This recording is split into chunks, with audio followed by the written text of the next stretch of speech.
What's up, Nerfers, and welcome back to my channel, where today I'll be testing out another HPA Nerf Blaster powered by Spectre's CQB Core. Now, this little blaster here is called the Axiom. It was sent to me thanks to Frontline Foam in the USA. You can see their little logo on the side there at the back. I'll put a link to them down below, but being 3D printed, there's a whole host of different colors you can choose from for the externals. You've got a primary and a secondary color. It's also just a very lightweight and more affordable blaster compared to the Sabre Abraham Nova, which is all metal. The only metal components are, of course, the core and the barrel. So it does cut down on the weight of the thing overall. Now, aside from the lower price tag and the lighter weight, there is another big standout feature of the Axiom over the Sabre Abraham Nova. That is, of course, that this is a bullpup design. So that means the magazine actually goes behind the trigger right at the back there, making it a more compact design overall, keeping the length of the whole thing quite small.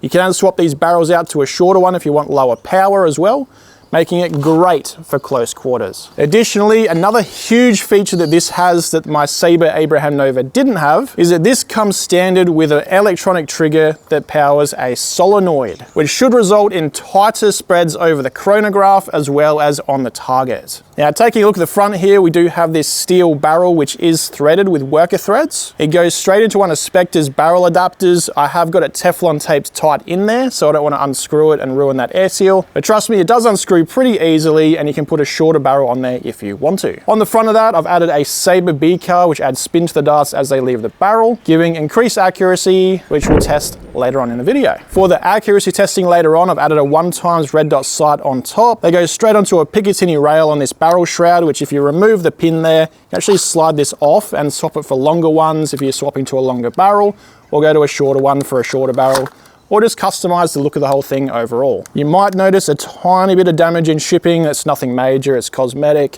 If I really wanted to, I could reprint that piece at home, but it doesn't affect the blaster at all, so I haven't bothered to do that. Coming down to the grip, we have a magnetic door on there which houses the battery. That battery is solely powering the solenoid, so it doesn't use much power at all.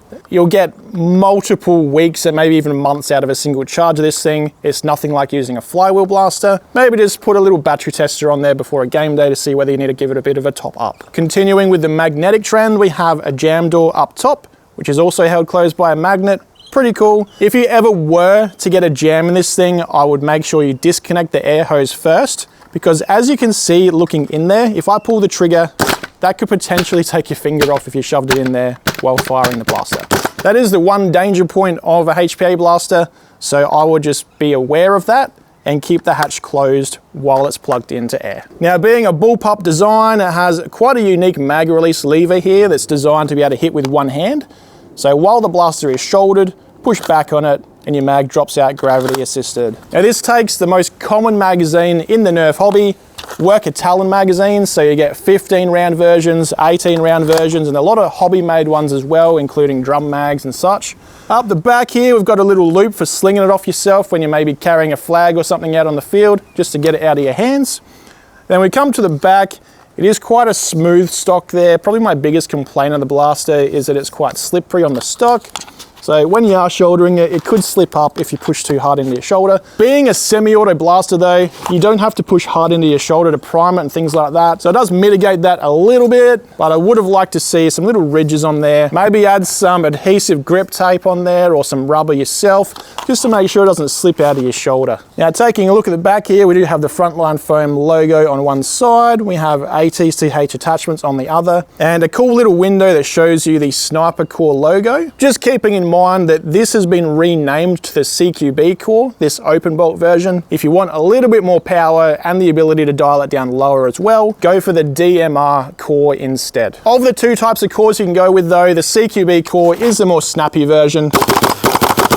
So if you like taking people out in close range, that's the one to go with. And this blaster right here, being so compact, is the ideal candidate for the CQB Core. Now, HPA blasters are incredibly simple and incredibly reliable because of how simple they are. There's only one moving component, which is the bolt, which moves back and forward, powered by your air. Much simpler inside than a manual Springer or a flywheel blaster, and especially far more simple than an AEG. Because of that, there's not a whole lot more to say about the blaster overall. It's essentially a shell that's just holding the core and barrel. What I can say though is this blaster being HPA, you can actually adjust the FPS very easily. All you do is turn the knob on your regulator. You can go from 80 PSI for family friendly events, keeping the FPS nice and low, all the way up to 160 PSI for your more adult oriented competitive games. So if you're looking for a versatile blaster that all you need to do is turn a knob to turn the FPS down or up, HPA might be the way forward for you. And Frontline Foam's link down below can hook you up with everything you need to get started. With that said, I think it's time to get on with some testing, starting with the chrono test. Okay guys, to start off with, I want to see how kid-friendly this blaster is and whether you could use it at all events, being a one-size-fits-all solution by adjusting that PSI dial. I've got it set to the lowest at the moment, 80 PSI. I've got two different types of darts to try, 1 gram worker bamboos and 1.3 gram saber darts. I'm gonna grab the worker darts first because they're more standardized. Let's see what 1 gram darts do out of this with a saber bead car attached as well, which reduces velocity by adding spin. Here goes. 106. Didn't read. Didn't read. 87, 99, 107, 84. I think some of these won't read because it is going so slow. 88,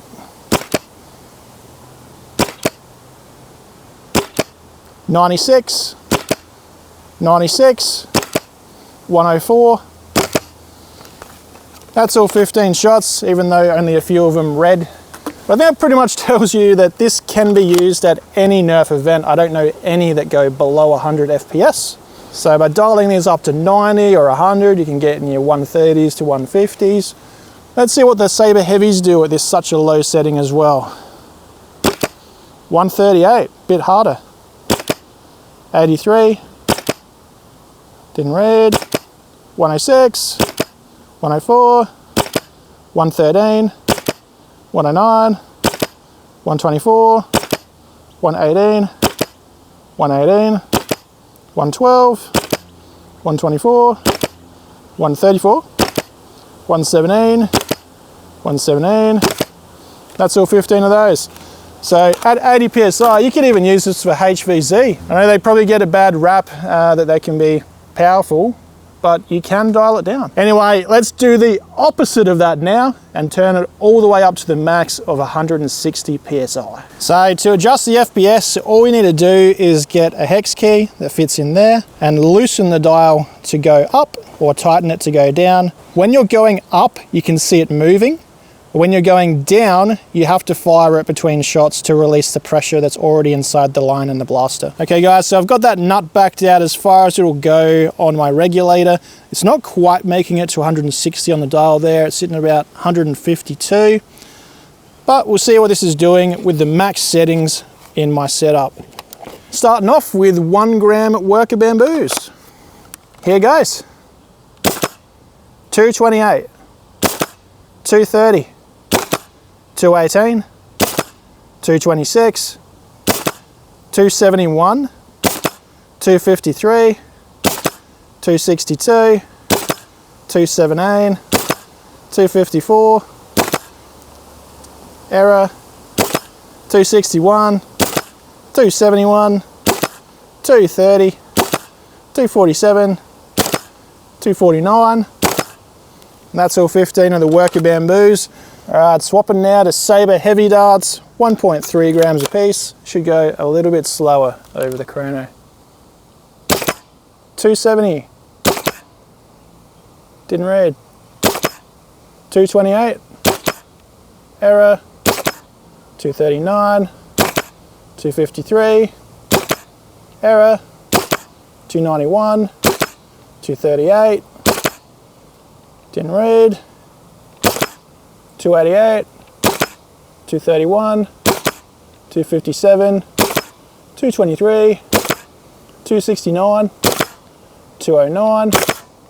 That's all 15 shots. Over the chrono, with it dialed down as slow as it'll go at 80 psi, standard 1 gram darts averaged 96 feet per second with a standard deviation of 8. Now, it can be a challenge to read HPA over a chrono due to the air coming out of the muzzle, let alone having slow moving shots like these. But regardless, I found it very interesting that you can dial this down to stock off the shelf Nerf velocities like you'd find in a toy store. Quite the opposite of what you'd normally think of when it comes to HPA Nerf. Swapping to heavier darts, they actually saw a velocity gain to 115 feet per second, though I suspect that's probably because they're getting a better seal in the barrel due to higher quality foam and no bamboo rings. Consistency was a little worse though, with a standard deviation of 13. Now, dialing up the power and maxing out the regulator on my bottle at 150 psi, standard darts were then averaging 244 feet per second with a worse consistency than before, as you'd expect, pushing HPA a bit harder. Heavy darts averaged slightly higher again at 249 feet per second, and they also of course saw a worse consistency than before. It seems to be just a fact of HPA that the higher you push it, even with an electronically controlled solenoid, the worse that consistency is gonna get. The muzzle blast is putting more strain on the darts themselves too, which could be damaging them during the firing process. My suggestion for anyone trying to get accuracy out of their HPA blasters would be to find a happy mid-ground, maybe around 120 psi or so, for a balance between consistency and power. With the velocity testing completed, now it's time for the accuracy test, but I'm going to keep it set to full power. Okay guys, accuracy test time. I'll be shooting at this 1 meter diameter round target from 30 meters away or 100 feet. Now, I've actually run out of my worker darts, so I'm just going to use saber darts for the rest of the testing, but that's fine because saber darts are more accurate anyway. Going to put through 15 shots. Let's see how they're doing.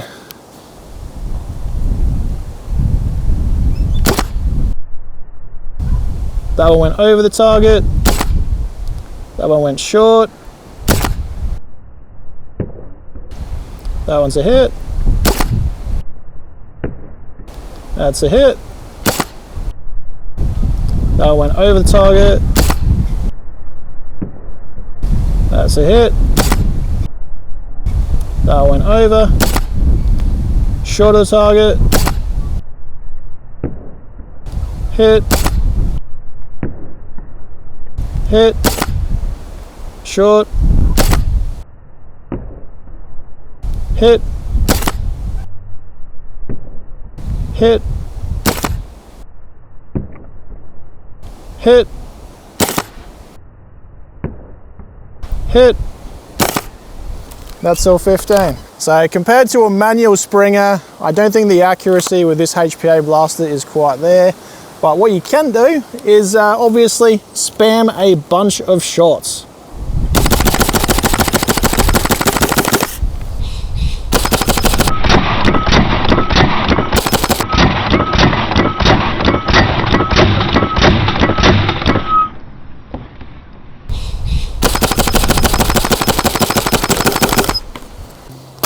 So there you have it guys. I still don't think HPA Nerf, even with an electronic solenoid, is anywhere close to the same accuracy as a Springer. But let's head inside and see how that grouping ended up. At 150 psi, the Axiom shot around a 1 meter spread with heavy darts, keeping in mind that the higher you go with HPA, the worse the accuracy gets. So dialing the power back a bit should actually tighten up the spread, and what we've got here is actually the worst that it can get to. At this power level, I also had a couple of darts fall short of the target. After going and finding them though, I found splits down the side of the foam, so they'd actually been destroyed and still almost made it to the target, coming about 2 meters short from what I could see from my firing position. That's quite impressive for a dart with a massive split down the side to continue on towards the target. Overall, I'm quite impressed with the performance of this blaster, considering it's A, semi-auto, so you can send out a lot of darts if one of them does miss, and B, it is currently set to its max power. For comparison, this is how the Sabre Abraham Nova shot at 120 psi with the same exact internals that this blaster has. It is a little bit of a tighter spread, but still not quite as accurate as a manual or electronic Springer. So if you are looking for the absolute best accuracy, spring power still seems to be the way to go. But if you're looking for something great for close quarters, HPA has the quickest response time of any type of blaster. So consider it somewhere between your springers and your flywheel blasters for a balance of the two. Okay guys, I've come straight from the accuracy test to give you my in-field final thoughts on the Axiom HPA Nerf Blaster. What I've got to say is, looking at the chrono results, looking at the accuracy results, it's pretty clear that HPA Nerf doesn't have the same consistency and accuracy as a Springer, whether that Springer is electronic or manual prime. What it does have though is incredibly fast response times. As fast as you can pull the trigger is how fast darts will come out of it. So this is a brilliant close quarters blaster. With different PSI settings, you can get it below 100 FPS for kid-friendly games, all the way up to about 250 FPS over the chrono. Now, I do have to wonder whether the inconsistency is due to the open bolt design of the CQB core, and I would really like to test the DMR core down the track because that's a closed bolt design. Might have a bit of a better air seal for more consistent FPS. But as it stands, manual springers and AEG Nerf blasters are still the kings of accuracy in the Nerf scene, even when you are using a solenoid inside of this thing to actuate the firing. So if you're looking for a lightweight and cheaper alternative to the Sabre Abraham Nova that can house a CQB core, check out the Axiom at the links down below for Frontline Foam's website. It is a pretty cool, nifty blaster. I can see the benefits of it in CQB being Bullpup as well compared to the Abraham Nova. I think I might have to swap the DMR core in here sometime and give that a run, see whether it is a more accurate blaster because of it as well. And I think it will also get a little bit more power out of it for the same PSI. Anyway guys, that is all I have for you today with testing the Axiom. Like, comment, subscribe and all of that. Here's 2 other videos you might enjoy. And as always, thank you very much for watching, and I'll see you on the next one.